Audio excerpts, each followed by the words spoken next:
Hello guys, हमारा blog में तुम लोगों का और एक बार स्वागत है। हमारा गाँव धुआ हो गया है। हम ये रान्ना घर में देखा माँ का रान्ना नहीं हुआ, सो हम चले हमारा आलू खेत में। आलू खेत में आके देखा हमारा आलू का जो है बहुत बड़ा बड़ा हरा हरा सबूज सबूज हो गया है। सो हम इधर जा रहा है। इधर कैमरा एंगल करने से काला दिखाता है हमको, ऐसे ही हम काला है। सो तुम लोगों का हमारा गांव का एक आलू का डबरी दिखाता है। ये देखो हरा हरा सबूज सबूज आलू का जी।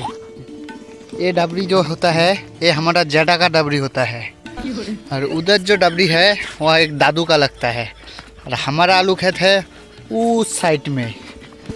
सो तुम लोग आगे देखते रहो आलू खेत। तुम लोग आलू खेत तो कभी नहीं देखा है, इधर थोड़ा देखा है।